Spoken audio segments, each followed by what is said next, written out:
Hey everyone, I'm Ellison Morris. You're watching NBC News Now. Here's what's happening. All those we honor today gave their lives for their country, but they live forever in our hearts, forever proud, forever honorable, forever American. President Biden honoring our fallen servicemen and women on his first Memorial Day as Commander-in-Chief, laying a wreath at the tomb of the unknown soldier. In Florida, a new surveillance video of the gunman in a deadly shooting outside a banquet hall in Miami, the latest on the search for the shooters. And Tulsa, Oklahoma, remembering the massacre that destroyed Black Wall Street 100 years ago today.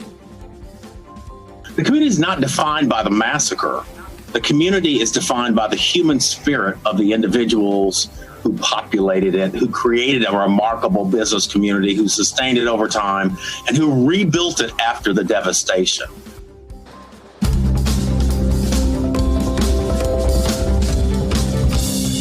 We start this Memorial Day with President Biden and the ceremonies in Washington. NBCNews.com senior White House reporter Shannon Pettypiece joining me now. Shannon, President Biden emphasizing respect, decency, honor during his speech at Arlington National Cemetery. What else did we hear from him today? Well, he spoke in some really personal terms today while talking about these bigger, broader issues. He started off his remarks talking about his son, Beau Biden, who was a veteran of the Iraq War and then died of brain cancer shortly a few years after coming back from Iraq.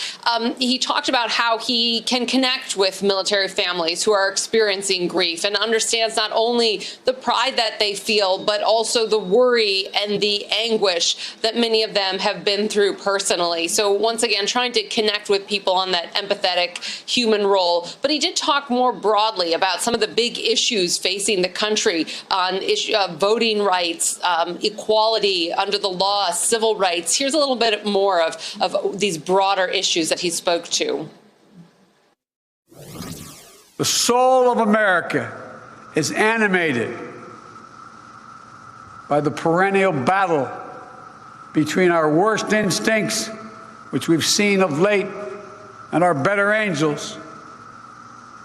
Between me first and we, the people, the mission falls to each of us, each and every day.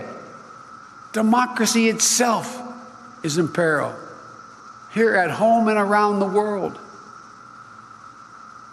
What we do now, how we honor the memory of the fallen, will determine whether or not democracy will long endure.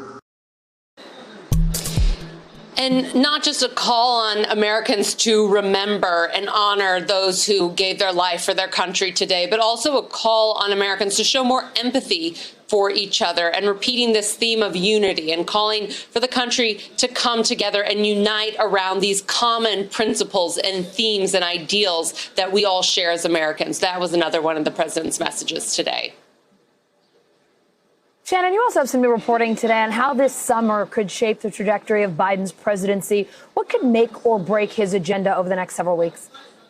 But there are a lot of key pieces sort of in play right now that are either going to fall in place or they're not for the White House. We've spent a lot of time talking about infrastructure. The White House has said by June 7th, when Congress comes back, they want to see some clear direction on that. There's been a lot of back and forth and counter proposals. They want to start crystallizing and finalizing a deal, and then the House wants to try and pass something by July 4th. There is police reform. There's been a lot of talk going on behind the scenes. The White House has tried to keep their hands off that because there's negotiations that have been going on for almost a year now among Democratic and Republican senators. But if that comes together, and there's a lot of optimism that could be another domestic policy win. And then there's outside of the U.S., overseas, President Biden is going to head off on his first foreign trip in just a couple weeks. That will not only include meeting with America's allies and trying to reestablish where President Biden would like to see the U.S. in a leadership role, but also this crucial meeting with Russian President Vladimir Putin that the White House is hoping could stabilize relations with Russia, if nothing else, and at best start to de-escalate the situation there. So, a lot hanging in the balance in these coming weeks. And if it breaks Biden's way, it could be a lot of big wins. Otherwise, it could leave this administration continuing to flounder on the domestic front. Yeah, a lot up in the air. We'll see how that all falls. Shannon Pettypiece, thanks so much for being with us this Memorial Day. Just in time for Memorial Day, national veteran cemeteries across the country relaxing their COVID restrictions, lifting the limits on services and ceremonies. NBC News Pentagon correspondent Courtney Cubie has more from Arlington National Cemetery. Allison, I'm standing just outside Arlington National Cemetery, where earlier today, President Joe Biden participated in the annual Memorial Day ceremony. This is a tradition that dates back more than 150 years. President Biden laid a wreath at the tomb of the unknown soldier and then paused for a moment of silence before having taps played by a military band. Then we heard him speak, and he gave an impassioned and very emotional speech about the meaning of Memorial Day, talking about the service of his late son, Bo. Bo, of course, served in the Delaware Army National Guard, doing a deployment to Iraq for a year before he died from brain cancer. The anniversary of his death, of course, was just this past weekend. He died 6 years ago. So a very emotional time for President Biden. But one thing you'll notice that's different this year from last year is all of the people around the cemetery today. Last year, during coronavirus, Arlington National Cemetery was closed to the public, so only people, family members of those who are buried here, were allowed to come in and pay their respects. Well, this year, the cemetery opened up just a few days ago to the public, and we are seeing a tremendous number of people here who want to honor those who have served and paid the ultimate sacrifice on this Memorial Day. Even in the middle of a pandemic, one travel plaza in Maryland was welcoming thousands of visitors a day. The Maryland House Travel Plaza in Aberdeen is the busiest travel plaza on the entire eastern seaboard. So what's it look like during our first quasi-normal holiday weekend? NBC News correspondent Cal Perry is there. And Cal, we can't dance about it. Let's just cut to the chase. Though it does look better where you are, the weather on the East Coast this weekend was terrible. Again, a thumbs up from your photog. Is that a positive? The weather's better? How's it been affecting traffic there? He's happy about the weather. I'm happy about the weather. I think the audio is going. You can hear me, right, Allison? Yeah? Fantastic. Look, gotcha, 8 to 10,000 people every day came here. 8 to 10,000 people came here every day during the pandemic. As you said, we heard from the person who runs the plaza that it's increasing 30% every week, week to week. Today is no different. I think the one difference that we're seeing is that some people are sort of blowing off tomorrow because they don't have to be in an office. They can be on Zoom. So we've spoken to a number of people who said they've extended their trip. They're visiting an extra relative. It doesn't seem like the gas prices are putting a damper on the thing at all. People are happy to be out. They're happy to be visiting loved ones. And again, we're nestled between Baltimore and New York, just south of Philadelphia. So we knew it was going to be busy, and it is busy, Allison. All right, Cal, let's talk about those gas prices. They're at 7-year highs. Normally, this would drive me out of my mind every time I fill up the car, but I feel like some of the people that you're talking about there, I don't care. I just want to go somewhere. I'll pay whatever it costs. Are you hearing complaining today? What are people saying? No, your attitude is exactly, I think, the country's attitude. Just a bit of background, some stats to get them out of the way. Gas is up $1.08 year over year. It's up about 16 cents here in the state of Maryland. So that's a pretty substantial rise that we've seen in the past year. But as you sort of alluded to, people are happy to be out. Take a listen to what folks told us earlier today. Yeah, that is, we are worried about that. It's hiking up. Makes it more expensive? Money. Mm-hmm. Every day they're going up. It's concerning. It's concerning. I'm not real worried about it, but I can see how it could be hurting some people. I mean, quite literally a small price to pay, right? People excited to be out. So many people sheltering for obvious reasons, trying to stay safe.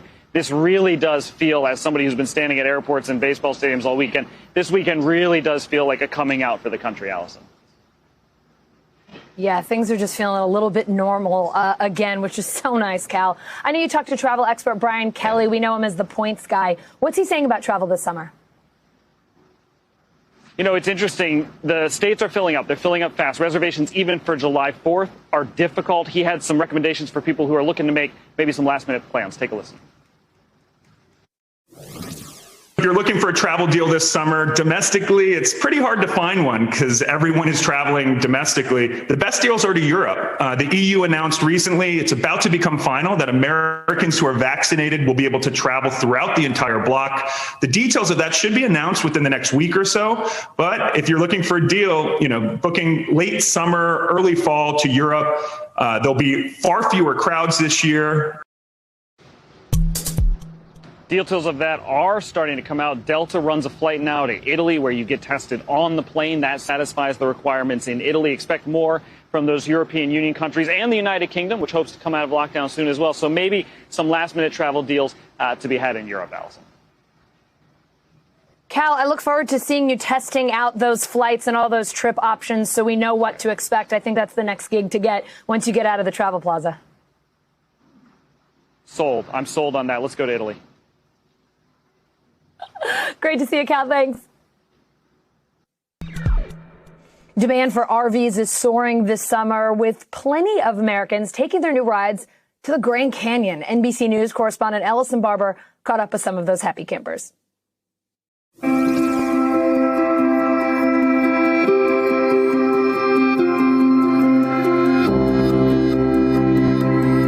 I think with COVID, you kind of just needed an escape, and it was an escape that was safe, where you felt like, okay, I can go outside and I'm not going to, give anyone anything and they're not going to give me anything. It feels good to kind of be back in some type of groove, like, okay, hey, people are actually talking, because last year everyone was like, oh no, I don't want to get too close. I don't want to breathe. Like, you wouldn't even say hi to anyone. And now it's like, hey, how are you? Where are you from? What are you doing? So it's really bringing back that kind of familial, everyone hanging out and enjoying one another. This trip is scheduled because it was supposed to have happened last year, but because of COVID, we had to postpone it.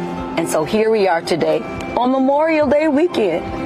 It's hard to find a spot because I think so many people are just out doing what we're doing, right? And it's the one... I feel like we're getting back to a country, where everything's kind of back to normalcy, whatever that looks like now. Ellison joins me now live from the absolutely spectacular Grand Canyon. Ellison, I'm just going to stop talking and let you show us how beautiful it is this holiday weekend. Yeah, let me give you a little peek of one of the views here. I mean, I don't even have to say anything. There it is. But before I give you even a bigger look at the Grand Canyon, come with me, because I want to take you inside our RV and show you around. So I have this little camera of mine that I will use to give you a little bit of a tour, because as you said, Allison, we have heard from industry experts that RVing, it's becoming a lot more popular, and it has grown in popularity throughout the pandemic. So this is our RV. We have some storage up here. It's a little guy, but it kind of has everything you really would need. It has the sink. It has a stove over here, this microwave with a leftover breakfast burrito that I will not claim, because it was my producer, Dan Gallows, and he deserves to be the one that takes the blame for the nasty leftover burrito. We've got a fridge. We've got a little bathroom sort of shower combo thing. And then we have two beds over here that can be pushed together to make one big bed, or you can use them as couches to kind of just sit and hang out. So yeah, not a gigantic area, but you can see why, if you were somebody who is maybe a little bit nervous still about traveling in the pandemic and taking airplanes or hotels, why something like this would be really appealing. Add on to that a view like this, and it is so easy to understand why experts say demand is surging. We spoke to the CEO of RV Share, kind of the biggest group in the country that deals with RV rentals, and he told us that their RV rental rate, the demand for RV rentals, is 6 times higher today than it was before the pandemic. And Allison, just walking around the Grand Canyon, we're sort of in a quieter spot here, but it is packed. We spoke to a park ranger, and they said that they are on track, and they think they will be at or very close to pre-pandemic visitation levels. Allison? Wow. Allison, I mean, look, as a New Yorker, that RV looks spacious to me. I think I've lived in an apartment smaller than that. I think the only issue I have is who leaves a breakfast burrito behind? I mean, what is that? You just never leave that one hanging. I mean, that would never happen in my RV. All kidding aside, I know you spoke to some medical professionals who are taking a well-deserved break after fighting COVID all year. It absolutely warms my heart to hear that after all they have done for us throughout the pandemic. How are they doing? Yeah, it was not something that we were looking for. We were just walking around talking to campers, and we ran into one healthcare worker and then another. And I just want you to listen to some of what they told us about what it means to be able to be out at a place like this and just kind of have a breath, a moment to pause and reset. We probably worked harder than I ever have because not only was I seeing patients in the clinic, but I was seeing them in the parking lot. I was seeing them via telemedicine. Just get away. Work at a hospital, so this was something I wanted to just get away. Just get away. It's been a hard year. Yeah, it's been a hard year. That's something that we've heard from a lot of people, not just healthcare workers, is how much it means to them to just have this moment to be outside and just reset. I want to show you this view one more time, because one thing we heard from quite a few people is they said that maybe some silver lining, if you will, of the pandemic is that a lot of them would have normally traveled internationally. A lot of the people we spoke to had never camped until the pandemic or done anything like going out in an RV. But they said the pandemic and the circumstances they found themselves in made them realize and appreciate how much natural beauty we have in this country and come out to places like sort of find a new, different way to connect with people and their environment. Allison, I'm feeling recharged just looking at that view from my seat here. And I got to ask one question before we go. If anybody has seen Ellison's Instagram, she's been really connecting with nature. Any other interesting animal run-ins on this trip? Not yet. I almost got a nice pet, something too close with an elk. Haven't seen any others yet, though. You guys have to check it. You have to check out Ellison's Instagram if you haven't. She was about this close to an elk. Absolutely made my weekend. Thanks so much for the reporting today. It is so wonderful for us to connect with nature. I hope you guys, I know you're working hard, but I hope you're having a great time, too.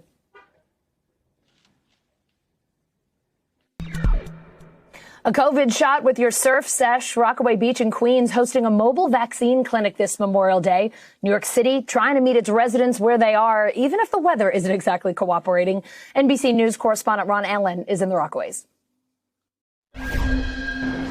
Hey there, Allison. The big news here is that the sun has finally come out in New York after days of rain, a pretty washed out Memorial Day weekend. But nonetheless, public health officials here have been undaunted. They've been out with this bus behind me, hitting the city's beaches, more than a dozen locations and other parks as well, trying to convince the reluctant, the hesitant, the hostile, whatever you want to call them, people to still get out and get their vaccinations. And they've had some results, not what they hoped, of course, but that's been a factor of the weather. They've been set up here hoping there'd be more foot traffic. Why aren't people getting vaccinations? Well, there's still a whole litany of reasons, from all those conspiracy theories we've been hearing to people just saying they've been putting it off for whatever reason. Nonetheless, this is part of a continuing pattern here in the city and elsewhere around the country of public health officials taking the vaccinations to where people are, trying to make it easy, trying to take away excuses. And in fact, they had some takers.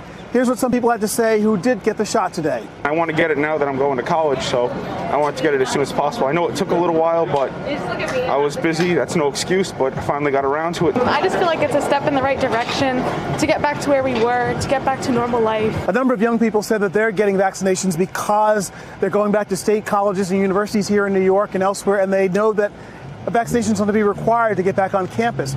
A number of other people have said that they're trying to do it now because they anticipate perhaps their workplace is going to require them to get vaccinated. Whatever the reason, the push is still on. Numbers aren't what they should be or what health officials want them to be here in New York. So they're pushing. They're going to be out here at the beach come what may for another few hours and continue on into next week. They've been at train stations, at museums, other popular attractions. You can just walk up, no appointment necessary. And again, in these hard-hit communities, especially trying to get the vaccination to people where they are. Naomi Osaka dropping out of the French Open today. The world number 2 fined $15,000 for skipping media interviews during the tournament. Tennis officials threatening to suspend her. Osaka saying on Twitter today that she has suffered long bouts of depression since winning the U.S. Open in 2018 and that she gets huge waves of anxiety before talking to the media, adding that the best thing for the tournament, the other players, and her well-being is to withdraw so that everyone can get back to focusing on the tennis going on in Paris. Osaka says she's going to take some time away from the court, but wants to work with the tour to make things better for the players, the press, and the fans. A manhunt in Florida. Police looking for 3 gunmen who opened fire at a banquet hall in Miami early Sunday morning, killing 2 people and injuring at least 20 others. NBC News correspondent Sam Brock has the latest from Hialeah, Florida.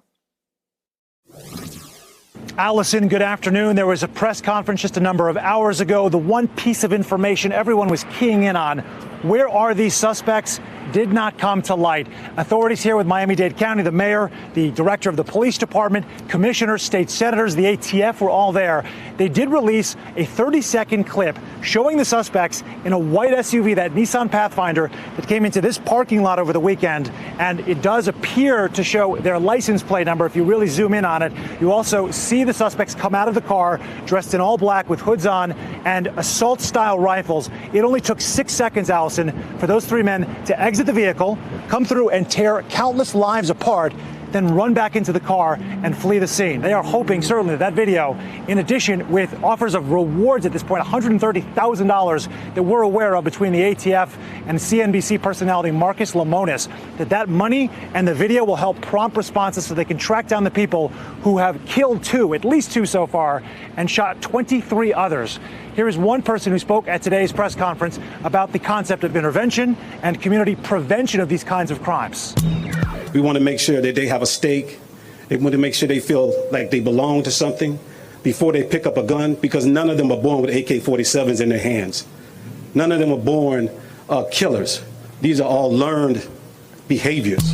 And Allison, it's notable that the mass shooting here at El Mula Banquet Hall was not the only mass shooting in South Florida, in Miami-Dade County, over the Memorial Holiday weekend. There was a second one in the Wynwood neighborhood, which means in all, 3 people were killed, 30 were shot. And if you look at the bigger picture right now, there are already 237 documented mass shootings, according to Gun Violence Archive, that have happened in this country since the beginning of the year. It's the very latest here in Miami. Texas Democrats staging a walkout to stall one of the most restrictive voting bills in the country. NBC News political correspondent Ali Vitale shows us what's next for this controversial bill. Hey, Allison, another late night in Texas for lawmakers as Democrats used every play in the legislative playbook to stop this bill, killing it, at least for now. Democrats last night leaving the chamber, making it so that Republicans didn't have quorum in the building and thusly couldn't vote on this sweeping package of voting reforms pushed through the Texas legislature and largely crafted behind closed doors by Republicans.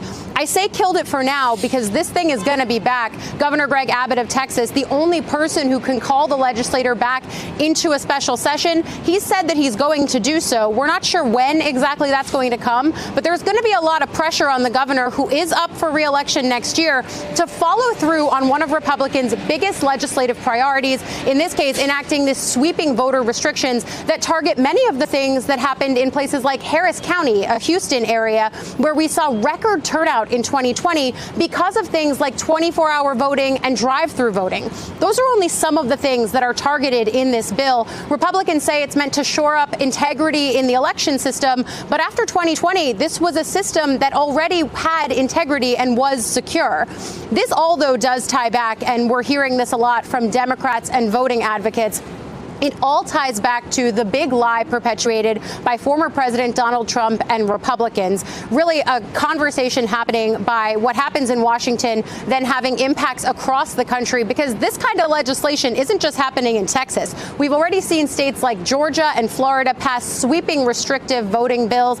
Texas, just the latest in this effort. One thing Democrats' efforts did buy them, though, even if this is something that's eventually going to happen during the special session and pass, is they bought themselves time. What they're doing with that time is pressure campaigns on two fronts, trying to raise awareness in Texas about some of the things in this bill that they see as particularly destructive, but also trying to raise awareness about what Washington can do to help, and specifically how federal reforms can shore up the right to vote in Texas and across the country. You and I have talked a lot about the voting bills that are languishing right now in the Senate because they can't pass the threat of a filibuster.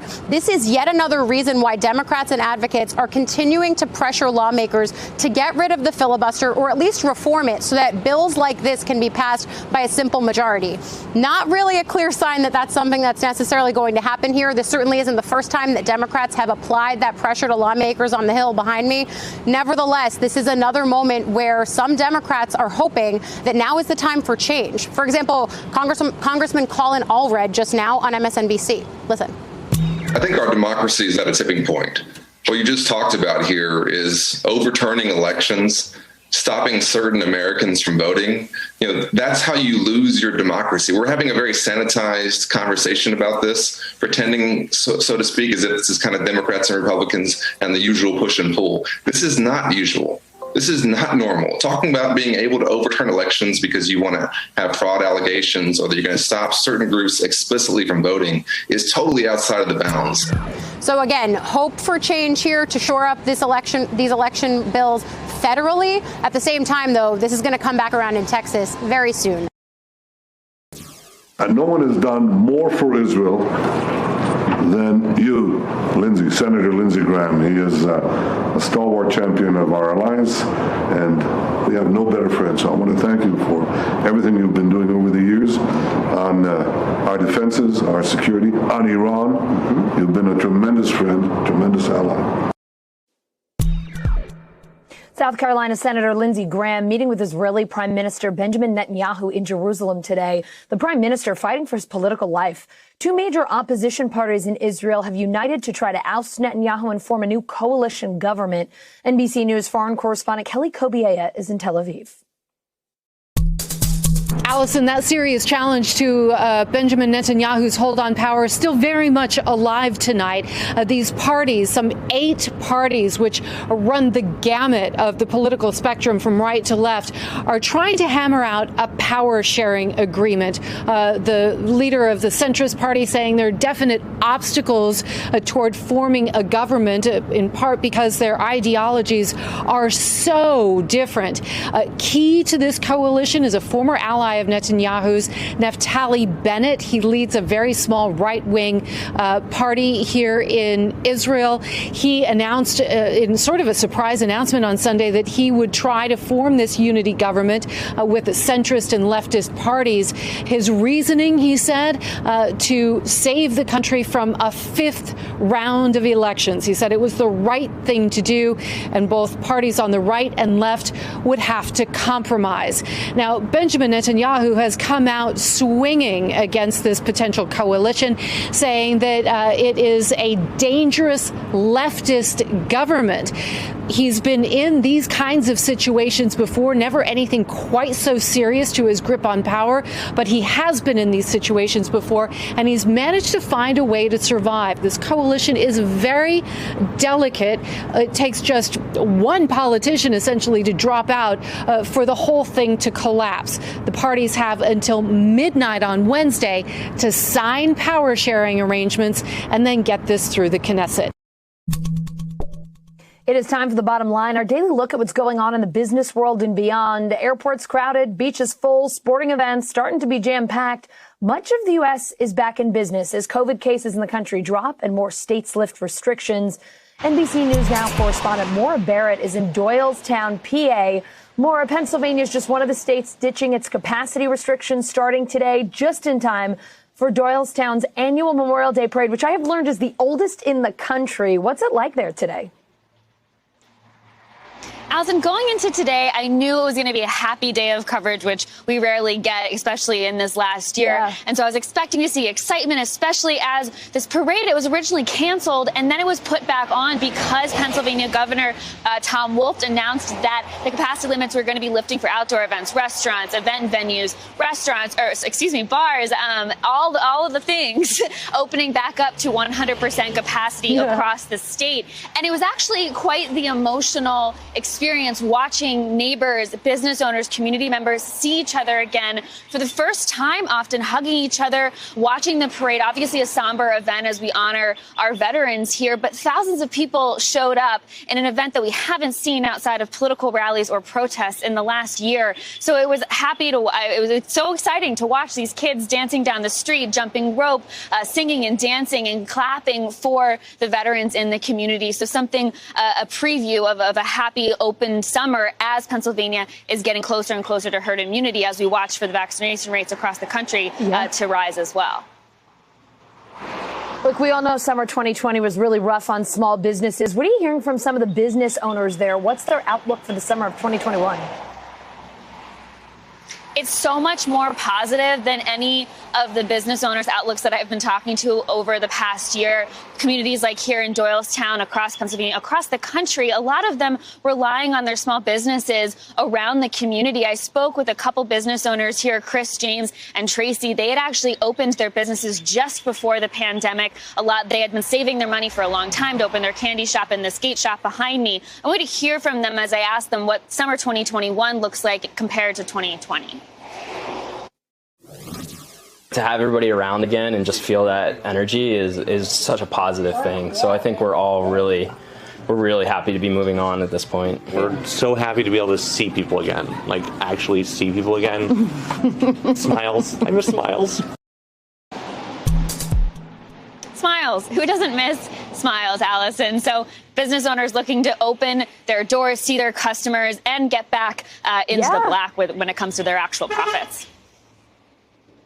Maura, it's so nice. We went to one of our favorite restaurants, and the servers and the bartenders at times didn't have masks on. They were outside. Like, you could see people's faces. You could see their smiles. That you forget how nice that is when you haven't enjoyed it for over a year. Let's talk about COVID shots, because that's, of course, what's making all this possible. How's Pennsylvania doing with its vaccinations? It's actually doing pretty well. It's in the top 10 nationwide. As of last week, 70% of adults here in Pennsylvania have gotten at least one dose of their COVID shot. That compares to about 50% nationally. And the mask mandate is still in place here in Pennsylvania for people who are unvaccinated or partially vaccinated. That's planned to be lifted at the end of June, or if 70% of adults are fully vaccinated. So it's something to work towards so we can get to those smiles full time so everybody is safe. And that's one of the things that you really noticed here today, the things like the traditions and the things that we took for granted, like block parties and socializing, we took for granted before, and now it can safely come back once we all get vaccinated. Oh, it's so nice. Looks like it's going to be a better summer ahead, that's for sure. Maura Barrett, thank you. You could call them pandemic pies. A Miami man whipping up key lime delights to put some extra cash in his pocket when COVID wiped out his main source of income. Now those pies are so popular, they're drawing tourists from out of state. NBC News Now correspondent Isa Gutierrez has his story. At the height of the pandemic, neighborhoods like Coconut Grove in Miami, Florida, shut down. And just like many Americans, financial panic set in for Josh Abril. I was left without work and applying for unemployment for the first time. And when his unemployment benefit check didn't come fast enough, my instinct was just hustle. The then television producer came up with an idea to make and sell key lime pies out of his home, a familiar flavor to locals. I've had family live and die in the Keys. I'm born and raised in Miami. And so it was something I was already passionate about. There was just one problem. Josh didn't know how to make a key lime pie. I started with university YouTube and just started tinkering from there. He sold key lime pie by the slice, named his business Fukum's Fabulous, and eventually bought a pie-mobile. His signature sales tactic? Waving at everyone passing by to get their attention is my little gimmick. So I figured even if it doesn't pan out to anything, at least it stands a chance of maybe covering the bills. I made one for my daughter. Definitely. Awesome, thank you. The people that were coming out, they embraced me immediately as a bit of a respite from the panic of COVID. But once they tried the pie, then they started coming back. And business started booming. Oh, thank you, ma'am. Josh went from selling slices to whole pies. He went from making 1 or 2 pies up to 25 pies a day. And so 1 slice and 1 whole pie. I've got an oven about the size of an easy bake oven. So he started investing in larger equipment. And it turns out that it was more worthwhile than expected. Next thing I need to do is get a commercial kitchen. Josh says he plans on keeping up with his pie business instead of returning to his pre-pandemic job. He now has tourists turning up to taste his pies. The last check on our list was we're going to get some original key lime pie. The places near us didn't have very good ratings, but this one did. So we took a $45 Uber over here to get it. And we're so happy we did. This was a very pleasant surprise. These sisters and their $45 Uber ride landed them not only with pie, but complimentary wine and friendly company. This pie has kind of pulled together a community around me. So at this point, I'm having a blast. Tulsa, Oklahoma, pausing to remember the 100th anniversary of the Tulsa Race Massacre. On this day, back in 1921, a white mob descended on a thriving black neighborhood called Greenwood, destroying a community and killing hundreds of people. Today, a prayer wall dedication at the only church to survive that horrific day. NBC News correspondent Tremaine Lee has more from Tulsa. Allison, for a fourth day, folks in this community have gathered here on historic Greenwood Avenue, which, as we've talked about, a 12-mile stretch that used to have hundreds of black businesses that have now shrunk to about less than 24. But behind me is the Vernon AME Church, one of the few black-owned buildings to remain standing, at least partially, from the massacre. And today, a caucus from Congress, the Reverend Jesse Jackson and others, came here to dedicate a prayer wall, the wall on the far side of this building, where so many people in this community took refuge during the onslaught. But also activists and descendants of victims and survivors are pushing not just for the memories of their loved ones to be lifted, but also for more equity and justice and fairness. Now, Representative Lisa Blunt-Rochester kind of teed up what this moment means and perhaps what folks should be pushing for. Let's take a listen. I feel this ground, but I also see a highway that went through a city. So we're here to remember, to mourn, to rebuild equitably, and for people, we've heard about repairing the breach. The word repair is connected to reparations. And so that's why H.R. 40 is in Congress and we must pass it. Allison, even though the blood was spilled here in this community 100 years ago, the pangs of what happened are still being felt today. And folks say, even though, again, today is a time for mourning and remembrance, they also want to push forward. And many are raising the call for reparations. Let's bring in NBC News national reporter Graham Lee Brewer and Jelani Cobb, NBC News contributor and journalism professor at Columbia University. Graham, you have a story on NBCNews.com called Tulsa's Greenwood Neighborhood Found Prosperity After the 1921 Massacre. Then the highways arrived. Residents there told you they felt like they were robbed twice. What changes do they want to see in Tulsa 100 years later? I think it depends largely on who you ask. For a lot of people, like I explored in the article, it's about the removal of the highways, creating a thoroughfare where Interstate 244 choked off a lot of the neighborhood, creating new opportunities for business and homes there. For others, it's holding the city accountable to create equity in those opportunities, allow more opportunities for Black ownership, and finding new ways to create those kind of opportunities. And I think for others, it's as simple as just giving the land back, giving Greenwood's descendants and the Black communities of Tulsa an opportunity to create what it once was, a 35-block neighborhood that had everything you needed within walking distance, whether that was a doctor's office or a grocery store. Jelani, you wrote a commentary in The New Yorker last week about the Tulsa Massacre, George Floyd's death, and Memorial Days, saying the fact that these events have fallen on Memorial Day make for easy inferences about the importance of commemoration. But this is not how trauma works, particularly for those who are closest to the calamity. It's not the necessity of remembrance that serves as a burden. It's the inability to forget, even if you want to. These events happen 99 years apart. What else can we learn, should we learn from them? I really think that we have to learn the importance of diligence and being willing to confront even the ugliest parts of our history. That's the only chance we have of immunizing ourselves from the repetition of those sorts of catastrophes in the present and in the future. When you look at the immediate aftermath of the decimation of Greenwood, there's a campaign of erasure that happens that is wildly successful. Within a few years, it ceased to have been talked about. And within 20 years, people don't even know that it happened, save for the people who lived through it. And so we're now trying to excavate that history again in order to point to how these things happen, how we can avoid them, and what the implications of them are for the time we live in now. Graham, the White House issuing a proclamation declaring a day of remembrance for the Tulsa massacre. It says in part, the federal government must reckon with and acknowledge the role that it's played in stripping wealth and opportunity from black communities. The Biden-Harris administration is committed to acknowledging the role federal policy played in Greenwood and other black communities. President Biden visits Tulsa tomorrow. What does his trip mean to the black community there?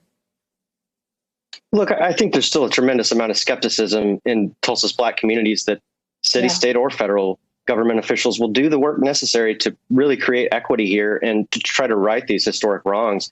But I mean, I do think that it does say something that the president is willing to admit it so publicly. I mean, the last time a president was here was a year ago when former President Donald Trump held a rally during the pandemic on the weekend of Juneteenth, which is obviously a very important day here in Tulsa. And so I think just simply by acknowledging the federal government's role in the problem, while that might not lead to direct results here in Tulsa, it does start new conversations. I mean, you know, as Jelani said, a lot of people weren't talking about this, and that was on purpose. There was a very distinct climate of fear around it. And so just the fact that President Biden is willing to speak about it doesn't just mean that those conversations are going to happen here in Tulsa. It means that they're going to happen all across the country. Jelani, back in 1921, President Warren Harding spoke about the Tulsa massacre at Lincoln University. According to a Washington Post archive of the school's newsletter, he said, God grant that in the soberness, the fairness, and the justice of the country, we never see another spectacle like it. Here we are 100 years later. What do you hope to hear from President Biden tomorrow? And even more than that, what do you hope to see his administration do for black communities in America? Well, the first thing I think is to call for reparations for the descendants. I think that this is a really easy case to document the disparities that have come down from there in the past century. And I think there should be a broader call to economic development initiatives within the Black community, throughout the course of his administration.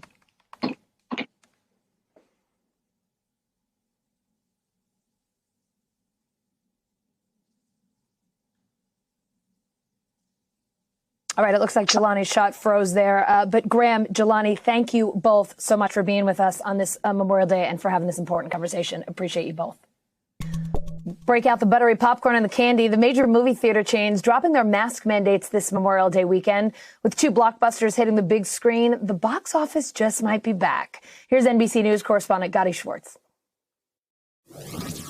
Hey, Allison. Yeah, the return to movies is just the latest sign that Americans are looking for that return to normal. And while last Memorial Day weekend saw less than $1 million in movie ticket sales total, this year's early figures have already blown that number right out of the water. More Americans are headed back to the big screen. So it's been our first one in a long time. With over 70% of movie theaters open, the most since the pandemic forced many to go dark, audiences are eager for everything the theater has to offer. I'm excited. I'm a big Frozen Coke fan, so I'm ready to get that concession going. Driving the rush? A Quiet Place Part 2, already the biggest post-pandemic blockbuster, expected to rake in nearly $60 million over the long weekend. And adding to the box office boom, I'm Cruella. Cruella predicted to nab nearly $43 million in ticket sales. The early returns, a hopeful sign for the movie industry after a dismal 15 months. Should be fun. It should be fun. The growing crowds come as Cinemark, AMC, and Regal Cinemas say they're dropping mask requirements for those who are fully vaccinated. That's awesome. Almost feels normal. Despite maskless moviegoers, the chains will keep seat blocking and enhanced cleaning procedures in place. Insiders hoping easing restrictions could help Hollywood bounce back. This may be the most important Memorial weekend since the advent of the summer movie season. The three-day weekend could mark the first time box offices break $100 million since March of 2020 and could prove people are still willing to pay for a cinematic experience. We like to get the popcorn, get a soda and just have that experience as a family again together. As Americans and the movies get back in action. And Allison, remember, it's important to note that even though some chains have removed their mask mandates, if you go to a theater in a state or city that requires you to wear a mask indoors, you're still going to need one to watch a movie. The unknown soldier turns 100 this year. For decades, presidents have gone to the tomb on Memorial Day to pay tribute to all of those who died fighting for our country. President Biden honoring that tradition this Memorial Day morning, visiting Arlington National Cemetery to lay a wreath. NBC News Now anchor Aaron Gilchrist takes us back to the 1920s and walks us through the Tomb of the Unknown Soldier's century-old history. Thousands of headstones line the rolling hills of Arlington National Cemetery, each bearing a name, each representing the nation's military dead. On a hilltop at the center of the cemetery, a burial site housing the remains of 3 war dead, whose names are known but to God. It's a place of sacred honor. It's really the centerpiece for Arlington Cemetery. It's the heart. The Tomb of the Unknown Soldier is 100 years old this year. Its story of honoring the sacrifice of American service members begins in the days after World War I. Cemetery historian Tim Frank guided me through history as told through this new exhibit in the cemetery's display room. It tells the story of the British and French burying their unknown soldiers. The American people wanted a soldier given the same honor at Arlington, and Congress approved. Teams went out to 4 American military cemeteries in France with instructions to disinter 1 unknown at each of those 4 cemeteries. They were instructed to place each unknown in a specific casket and then bring them to the City Hall in Chalon-sur-Marne, France for a final selection. The honor of choosing the unknown to return to America fell to Sergeant Edward Younger, a seasoned, decorated, and twice wounded soldier. The caskets were rearranged in the City Hall of Chalon-sur-Marne, France, and then he walked in with a spray of roses. He circled the caskets a few times and placed the roses on one of those caskets. That became the unknown soldier. The casket boarded a ship bound for Washington, where 90,000 people came to pay their respects as the unknown lie in state at the U.S. Capitol. President Warren Harding presided over the funeral on November 11, 1921, what was then Armistice Day, marking the end of World War I 3 years before. Today, it's Veterans Day. They dug a crypt and then they placed a flat marble over the tomb. They always intended to complete it, and so they had a design competition, and the winning design is the design that you see today, and it was placed in 1932. It's interesting to me, though, that at one time, anyone could walk up and literally kneel in front of the tomb. This is a place where someone could go and say, this could be my husband, my father, my brother, my son, my comrade. And really, it could have been. He could be anyone. Mm-hmm. Frank walked me through the exhibit and the turmoil the world endured. 3 more unknowns would be buried at Arlington: World War II, the Korean War, and Vietnam. In 1998, Vietnam's vet, First Lieutenant Michael Blassie of the Air Force, was identified, and his remains were returned to his family. 1 year later, the empty crypt is rededicated to honor America's missing personnel in Southeast Asia, and it remains empty to this day. One of the most storied elements at the Tomb of the Unknown Soldier has been the 3rd Infantry Regiment, the Old Guard. They are the sentinels who've stood watch over the tomb for more than 70 years. In the guard quarters near the tomb, 688 Army soldiers have studied and trained to earn the Tomb Guard Identification Badge. They prepare with exacting precision in their appearance and mission. It is a spectacle for the thousands who flock to the tomb every year to watch the changing of the guard ceremony and to pay their respects. But for the sentinels who stand watch over the tomb day and night, in the storms of summer and the snow of winter, the mission has a deep meaning. Chelsea Porterfield is one of 5 women to earn a badge and the current commander of the Guard. It's not just a ceremony. Yes, those soldiers look really crisp and they're sharp and they practice and they put hours into it. But they're brothers, their cousins, their dads, their husbands, and they're doing it in an honorable way for those 3 that didn't get to. That's part of the story the cemetery is telling during the tomb's centennial commemoration this year, and the major event planned for the anniversary on November 11th, to include a full military procession, much like the original funeral 100 years ago, complete with a caisson, marching units, and a flyover. I think that recreation of the procession represents the significance and the beginning of the honors that we pay in recognition of the unknowns.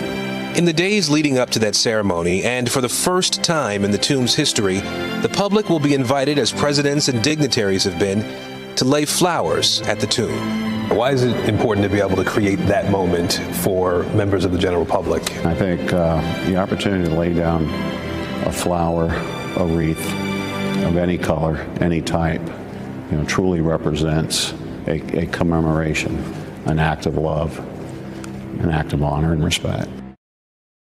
Hey, NBC News viewers, thanks for checking out our YouTube channel. Subscribe by clicking on that button down here and click on any of the videos over here to watch the latest interviews, show highlights, and digital exclusives. Thanks for watching.